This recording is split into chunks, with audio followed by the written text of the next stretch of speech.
Pourquoi est-ce que dès qu'on décide de briller, de réussir ou de simplement être heureuse, il y a toujours quelqu'un pour nous dire de baisser le ton ou de marcher moins vite ?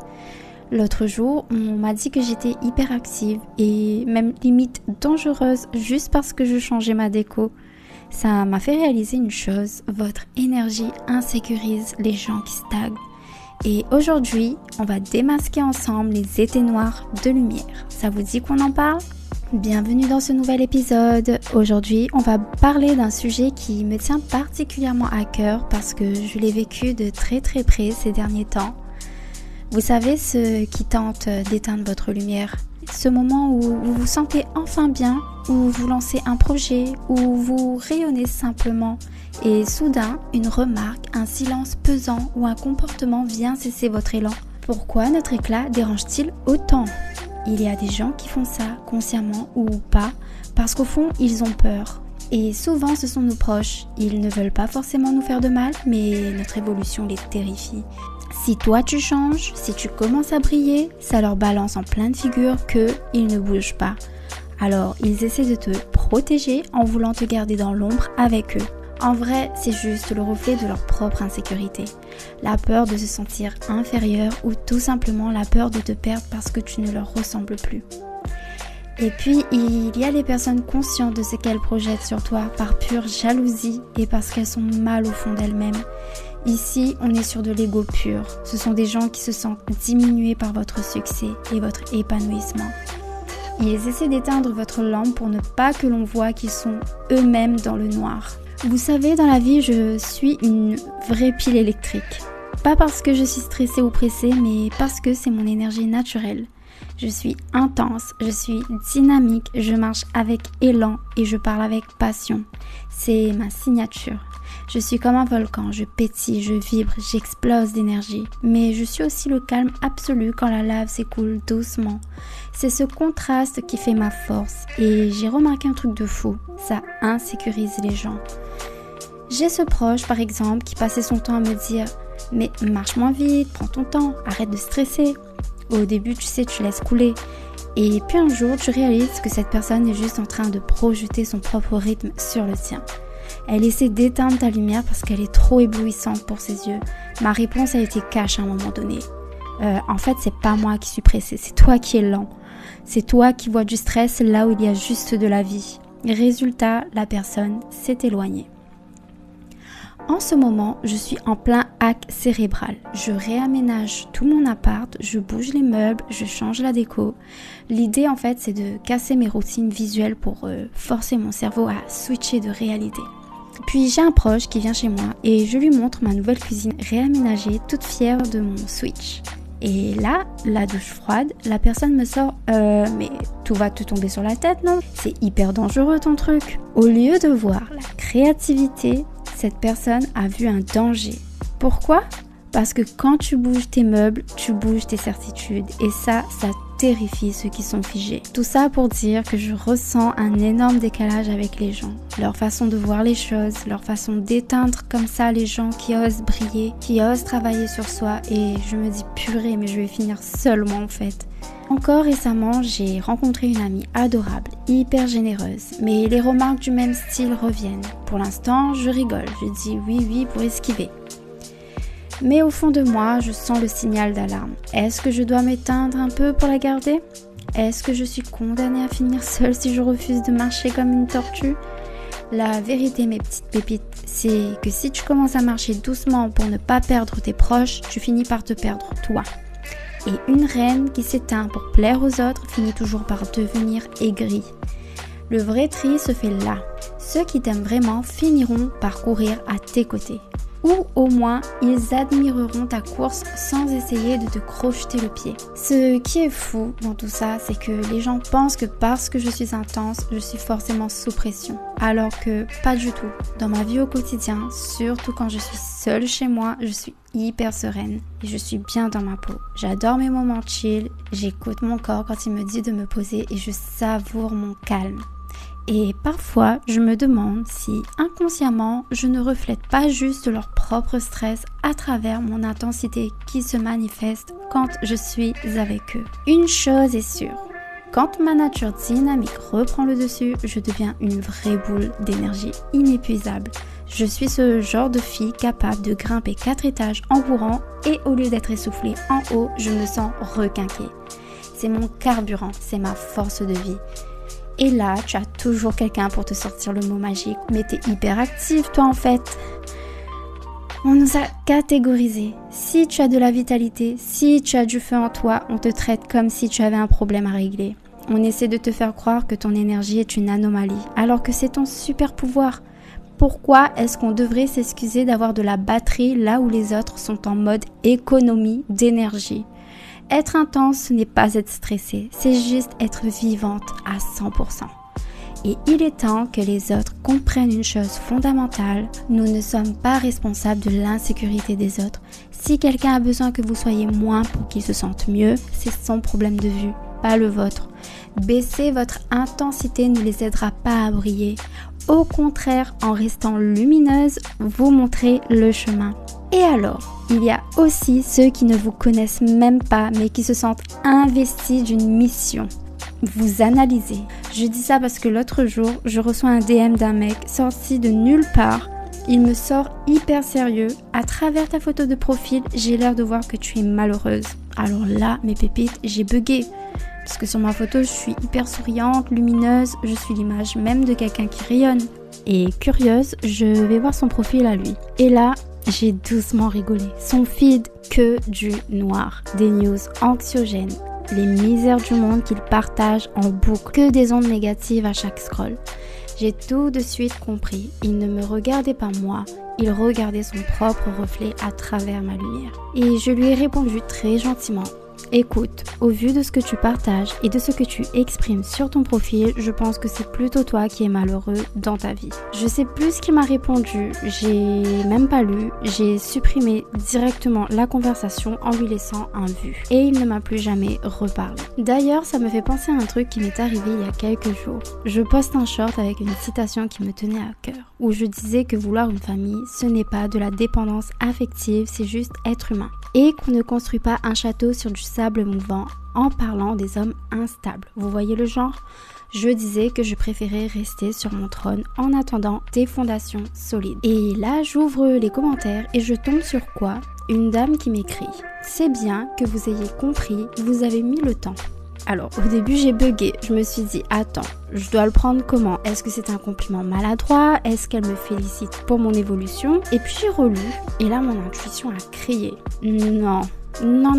Elle essaie juste de te piquer pour te faire redescendre de ton piédestal. Vous les connaissez, ces personnes qui pensent être guéries parce qu'elles ont bouffé des tonnes de bouquins de développement personnel et de vidéos sur la manifestation, mais qui n'ont jamais bougé le petit doigt pour aller voir ce qui se passe vraiment en profondeur. Et ben, c'est ce qu'on appelle l'ego spirituel surdimensionné. Elles sont dans l'illusion totale. Alors, j'ai répondu à cette chère dame, on ne met pas trop de temps quand on choisit de déconstruire des années de schémas pour bâtir quelque chose de vrai. Mon parcours et mes 4 ans de célibat choisis m'ont appris que la solidité vaut mieux que la rigidité. Chacun son rythme, l'important c'est l'arrivée sur le trône. Et l'arrivée sur le trône signifie être tellement en paix avec soi-même qu'il devient impossible d'être aigri envers les autres. Et bim ! Quelques minutes plus tard, je regarde mon tel et je vois une notification de sa part. Donc je clique dessus pour ouvrir, pour voir ce qu'elle m'a répondu. Et là, plus rien. Disparition totale. Elle a tout supprimé. C'est ça, mes pépites, la magie des étés noirs. Quand vous leur envoyez leur propre obscurité avec calme, ils s'évaporent. Parce que leur but, inconscient ou pas, c'est de vous faire douter de votre bonheur pour qu'ils se sentent moins seuls dans leur malheur. Il faut savoir une chose, l'aigreur des autres est le thermomètre de ta réussite. Plus tu brilles, plus les ombres s'agitent. Et puis, il y a le niveau supérieur des étés noirs. Ceux qui font tout pour vous emmerder au quotidien. Vous savez, le genre de voisin qui met la musique à fond jusqu'à faire vibrer vos murs. Ou qui vous lance des pics subtils à travers votre fenêtre, l'air de rien. Pourtant, vous avez toujours été la voisine tranquille. Le grand sourire, le bonjour poli, vous faites votre vie dans votre coin, au calme, sans jamais déranger personne. Mais c'est justement ça le problème pour eux. Ces gens-là s'ennuient. Ils sont incapables de s'occuper de leur propre vie, alors ils s'attaquent à la vôtre. Ils ne supportent pas de voir quelqu'un qui prend soin de soi, qui évolue et qui est en paix. Pour eux, votre sérénité est une provocation. C'est l'exemple parfait du contraste entre quelqu'un qui cultive son jardin intérieur et quelqu'un qui laisse ses mauvaises herbes envahir le terrain des autres. Mais vous savez quoi ? Face à ces provocations, face à ce bruit qui essaie d'envahir mon espace, j'ai choisi ma réponse. Je continue de briller. Je continue de prendre soin de moi, je continue de chanter, de danser dans mon salon, je continue de dire bonjour avec mon plus grand sourire. J'ignore leur misère parce que je refuse de m'y baigner. Je protège ma petite bulle de paix comme un trésor sacré. Je prie, j'affirme, je reste alignée. Et au final, comme par magie, tout finit par s'estomper. L'ombre ne peut pas survivre là où on refuse d'éteindre notre lumière. Et puis, il y a une autre catégorie encore plus subtile, les opportunistes de la lumière. Ce sont ces gens qui ne viennent pas vers vous par amitié ou par amour, mais parce qu'ils veulent se servir de votre éclat pour réussir. Ils voient votre succès, ils voient votre énergie, et au lieu de se demander comment ils pourraient cultiver la leur, ils essaient de s'y brancher. Ils veulent profiter de votre vibe, de votre générosité, de vos prières envers eux pour s'offrir un succès rapide et ensuite tu n'entends plus jamais parler d'eux. C'est comme s'ils essayaient de voler une étincelle de votre volcan pour allumer leur feu, mais on sait très bien que sur le long terme, ça finira par s'éteindre. Pourquoi ? Parce qu'il n'y a aucune authenticité derrière.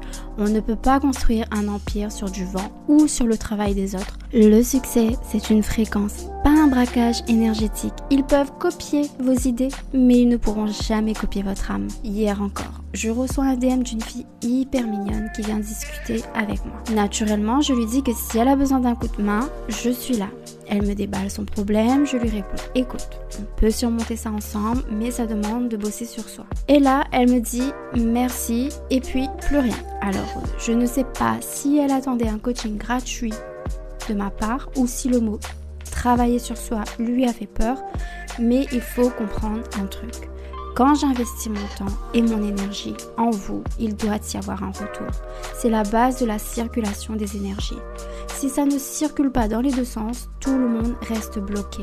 J'ai assez donné gratuitement par le passé pour me faire la main, mais aujourd'hui, je mérite de recevoir aussi. D'ailleurs, je reçois plein de messages dans ce style et j'ai envie de vous dire, vous perdez votre temps et vous me faites perdre le mien aussi. Je mérite qu'on investisse en moi et vous méritez que vous investissez en vous. Stop aux gens qui veulent juste gratter de l'aide et se nourrir de la lumière des autres sans rien donner en échange. Je donne déjà énormément à travers mes contenus gratuits. Si vous venez en DM, ayez au moins la décence de vouloir contribuer à cet échange. J'ai investi sur moi. J'ai fait 2 ans de thérapie. J'ai payé plusieurs spécialistes. Je n'ai pas eu peur de mettre la main à la poche pour ma guérison. C'est pour ça que j'en suis là aujourd'hui. Et je comprends. On peut avoir peur des coachs qui n'ont que de la théorie et qui n'ont rien guéri chez eux. Je suis tombée dessus moi aussi, mais mon intuition m'a dit cours et je suis partie. Mais je n'ai pas abandonné pour autant. J'ai fini par trouver la bonne thérapeute, une femme qui avait elle-même fait le voyage et qui m'a tellement soutenue. Je ne l'oublierai jamais. Mais voilà, pour avancer, il faut accepter d'investir. Apprenez à repérer ceux qui viennent pour contribuer à votre vie et ceux qui viennent juste pour se nourrir de votre travail ou de votre vulnérabilité. Et puis, il y a le cas le plus difficile. Oui, celui qui fait vraiment mal au cœur. Ce sont ces personnes qui vous aiment sincèrement, mais qui ne se sentent pas à la hauteur de votre lumière. C'est une expérience que j'ai vécue aussi avec quelqu'un que j'aimais plus que tout au monde. Parce qu'il ne se sentait pas capable d'évoluer ou de vibrer à ma fréquence. Il a essayé, parfois sans même s'en rendre compte, de baisser mon intensité. Il voulait que ce soit moi qui descende d'un étage pour que je sois plus accessible, plus facile à gérer pour lui. C'est un dilemme atroce, parce que est-ce qu'on doit s'éteindre par amour ? Est-ce qu'on accepte de devenir une version plus petite de soi-même pour ne pas perdre l'autre ? La réponse est dure, mais elle est vitale. On ne peut pas sauver quelqu'un en se noyant avec lui. Si tu descends pour le rejoindre, tu finiras par lui en vouloir et tu finiras par te détester. Un amour véritable, c'est celui qui est fier de votre éclat, pas celui qui vous demande de mettre un voile dessus pour se rassurer. J'ai fini par quitter cette personne parce que ma lumière s'éteignait, mais il revenait à chaque fois, me suppliant, me promettant qu'il allait faire le travail sur lui. Ma condition était claire, soit tu évolues, soit tu me laisses tranquille. Surtout qu'entre-temps, je n'étais plus la même femme. Sa présence avait réveillé de vieilles mémoires liées à mon père.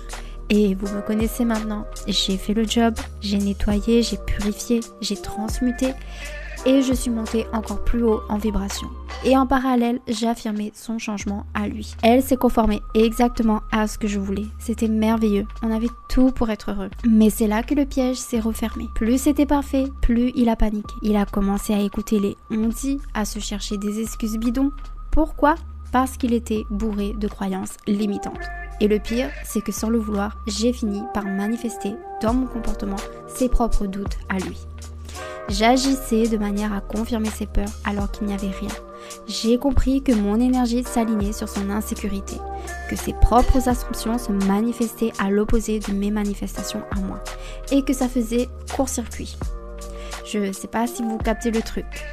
Et le plus dur là-dedans, c'est que face à lui, je devenais muette. J'étais incapable de sortir un mot pour sauver notre couple ou exprimer mes émotions. Ma lumière se figeait littéralement devant sa résistance. J'ai compris là une leçon vitale. Tu peux manifester la forme parfaite chez l'autre, mais s'il résiste à sa propre évolution, tu ne peux pas porter son poids sur tes épaules. Et je vais vous dire la vérité sans filtre, je me suis retrouvée seule. Et à un moment donné, j'ai eu peur, une peur viscérale, vous savez. Je me suis dit, ok, t'as bossé sur toi, t'as guéri, t'as purifié. Mais tout ça pourquoi ? Pour finir dans un vide total ? Tout le monde est sorti de ma vie, même ma meilleure amie. Celle que je connais depuis le collège, elle s'est éloignée. Elle m'a dit qu'elle avait l'impression d'être toxique pour moi. Qu'elle avait le sentiment de ne pas être une bonne amie pour moi. Même quand tu ne pousses pas les gens, ta propre lumière leur renvoie une image d'eux-mêmes qu'ils ne peuvent plus supporter. Parce que plus tu montes en vibration, plus le cercle se restreint. C'est le prix à payer pour ne plus accepter l'à peu près. Parce que j'ai beau affirmer, j'ai beau visualiser des gens adorables, respectueux et bienveillants autour de moi, il y a toujours, à un moment donné, un truc toxique qui essaie de s'infiltrer. Et le pire, c'est quand on vous sort le fameux « si tu attires ça, c'est que tu le vibres ». Ce sont tes assumptions. Alors là, je dis stop. C'est une culpabilisation que je n'accepte plus. Quand on décide de briller fort, on devient un phare. Et un phare, ça attire tout le monde. Les bateaux qui cherchent leur chemin, mais aussi les insectes qui veulent juste se coller à la lampe. Ce n'est pas parce que vous vibrez mal, c'est parce que vous vibrez fort. Et puis je suis désolée, mais la vie ne peut pas être rose à 100%. La vie est faite de dualité. Il n'y a pas de bien sans mal. L'important, c'est de pouvoir rester dans la lumière à 99% du temps et d'accepter l'ombre quand elle se manifeste à 1%. Il n'y a pas de lumière sans ombre. Et cette ombre, elle est là pour nous faire évoluer. Le challenge, ce n'est pas d'arrêter d'attirer ces gens ou ces situations de l'ombre. Ils existeront toujours. C'est d'être assez solide pour dire « Ok, je vois ton jeu, mais tu n'entreras pas dans mon palais. » Ne laissez jamais personne vous faire croire que vous êtes toujours le responsable de la toxicité des autres sous prétexte que vous manifestez votre vie. Et c'est aussi ça manifester, c'est oser dire non à ce qui ne vous convient plus. Et c'est oser dire merde avec classe. Ou pas, et c'est ok aussi, on est des êtres humains. À ceux qui ne vous respectent pas, il est temps de comprendre, si vous avez fait le job, alors vous n'êtes plus responsable de l'insécurité des autres. Si quelqu'un a besoin que vous soyez moins pour qu'il se sente mieux, c'est son problème de vue, pas le vôtre. Baisser votre intensité ne les aidera pas à briller. Au contraire, en restant lumineuse, vous montrez le chemin. Mais attention, je ne veux pas que vous pensiez que tout est sombre. Ce côté été noir, au final, ça reste minime par rapport à toute la beauté qu'on peut recevoir. Parce que quand tu vibres haut, l'univers t'envoie plein de belles choses aussi et des signes de dingue. Il y a toutes ces belles personnes que je croise chaque jour, des inconnus qui s'arrêtent pour me dire « Madame, vous êtes lumineuse, vous êtes magnifique ». Des gens qui m'aident spontanément quand je galère. Une fois, j'avais fait opposition sur ma carte. Je faisais mes courses avec du liquide et il me manquait 3 € à la caisse pour payer mes courses. Donc, j'allais reposer un produit et là, une dame me tend un billet de 10 € pour m'aider. Et cette situation se reproduit à plusieurs reprises. On m'offre des cafés, on me tend des billets et c'est ça la vraie vibration de la reine. Et mes proches, je ne les oublie pas. malgré leur peur et ce côté parfois toxique, ils restent des gens adorables, généreux et investis à leur manière. C'est tout le paradoxe, on peut être une bonne personne et quand même essayer, souvent inconsciemment, d'éteindre la lumière de l'autre par insécurité pour garder cette personne à nos côtés. J'apprends à recevoir leur amour tout en protégeant ma flamme. Alors oui, je ne vais pas vous mentir, ce n'est pas facile tous les jours. Je me retrouve souvent seule. Et même si aujourd'hui j'ai appris à vivre avec, même si je me complais dans ma solitude parce que je m'y sens tellement bien et en sécurité dans mon petit cocon, j'ai quand même cette petite voix qui me dit « Je n'ai pas non plus envie de finir seule ma vie ». Et j'ai compris une chose et je veux que vous l'ancriez bien. Ce vide, mes pépites, ce n'est pas une fin. Et cette envie d'amour, ce n'est pas de la dépendance affective. Et ce n'est pas une finalité pour avoir guéri. C'est juste que votre nouvel univers est en train de passer un coup de balai géant. Il nettoie la place pour laisser arriver des gens qui, enfin, n'auront plus besoin de lunettes de soleil pour vous regarder. Des gens qui ne vous diront pas de ralentir, mais qui vous demanderont « Attends-moi, je cours avec toi !» Et vous savez quoi? Au moment où je vous parle, je sens déjà ces nouvelles énergies arriver. J'ai fait des rencontres magnifiques récemment et j'en suis tellement heureuse. Et je sais que j'aurai d'autres rencontres magnifiques à venir. J'ai aussi cette certitude au fond de moi que certaines personnes de mon passé vont faire le job. On va se retrouver, j'en suis sûre.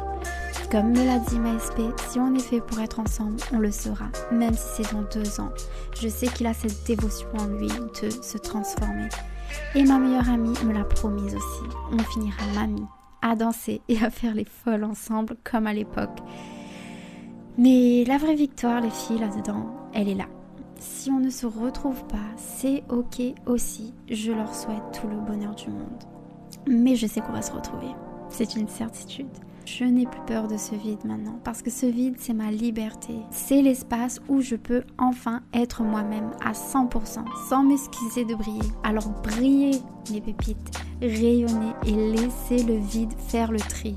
N'ayez plus peur d'être seul. Apprenez à vous offrir vous-même ce dont vous attendez des autres. On se retrouve très vite, mes pépites, pour un prochain épisode.